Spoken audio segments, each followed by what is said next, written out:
Hi everyone, welcome to my YouTube channel. आज ମୁଁ ଗୋଟେ ନ୍ୟू ପ୍ରଡକ୍ଟ ଉପରେ ରିଭ୍ୟୁ ଦେବାକୁ ଯାଉଛି। ସେଟା ହେଉଛି ଡିକନଷ୍ଟ୍ରକ୍ଟର ଭିଟାମିନ୍ ସି ସିରମ୍। ମୁଁ ଏଥିରେ ଥିବା ଅନ୍ୟ ପ୍ରଡକ୍ଟର ରିଭ୍ୟୁ ଦେଇସାରିଛି, ଯେଉଁଟାକି ଥିଲା snail peptide 96 recycling eye cream ଡର୍ମାଗର। ଚାଲନ୍ତୁ ଫ୍ଲିପକାର୍ଟ ପ୍ରଡକ୍ଟ ଅନବକ୍ସିଂ କରିବା।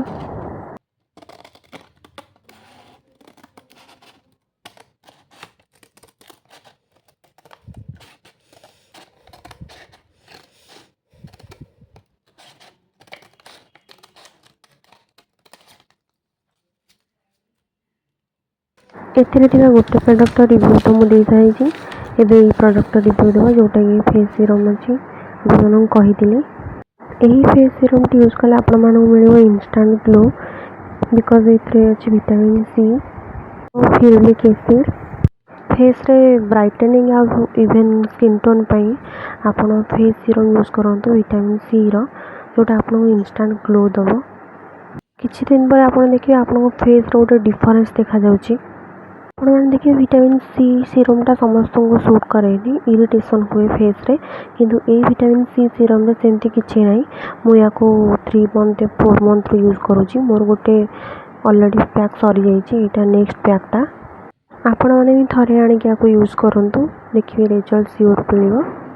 किंतु आपण को डेली यूज करिवार अछि। यार पैकेजिंग भी बहुत भलो अछि। एथिरे 10% विटामिन सी और 0.5% फ्यूरिक एसिड अछि। आपण माने जेतले फास्ट ट्राई करिवे 5% विटामिन सी सीरम को ट्राई करिवे, देन नेक्स्ट आपण 10% विटामिन सी को यूज करि परिवे।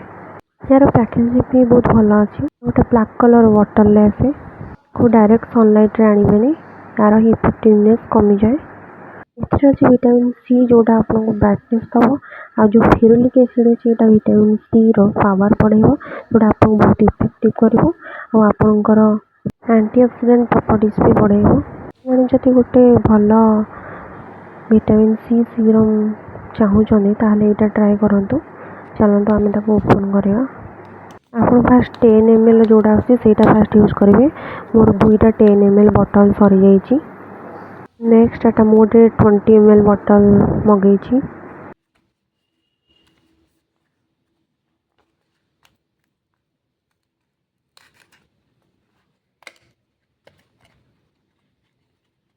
एटा गोटे ब्लैक कलर बॉटल ले आसी, जो 10 ml बॉटल टा आसी एते गोटे ड्रॉपर आसे। आपन ड्रॉपर साहाय्य रे फेस रे लगे परिवे, किंतु एटे गोटे अलग प्रकार आसी जेहेतु एटा 20 ml जोटा बड़टा टिके।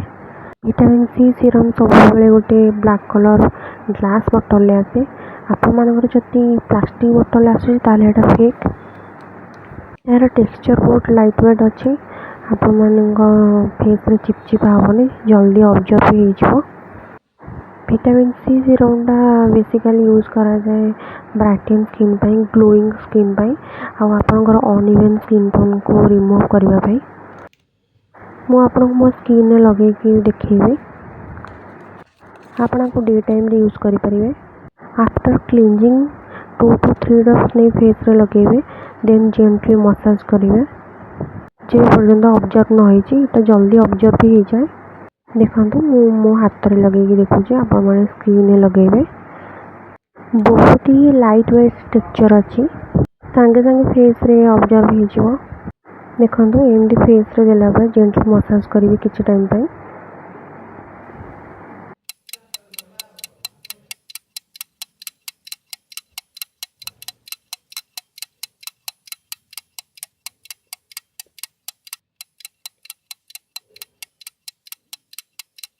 मु आपण मानू देखौछि, देखंतु इंस्टेंट ग्लो देखा जाउछि मो हाथटा।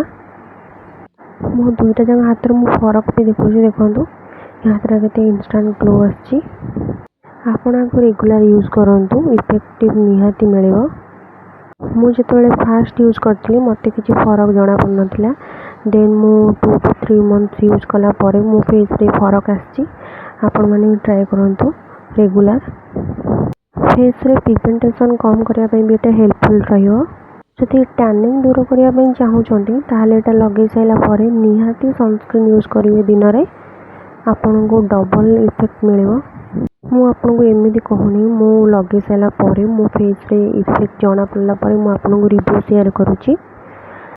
ଅଦର ଫେସ୍ ସିରମ୍ ତୁଳନାରେ ମୋତେ ଏଇଟା ବେଶୀ ଭଲ ଲାଗିଲା, ସେଥିପାଇଁ ମୁଁ ଆପଣଙ୍କୁ ରିଭ୍ୟୁ ସେୟାର କରୁଛି।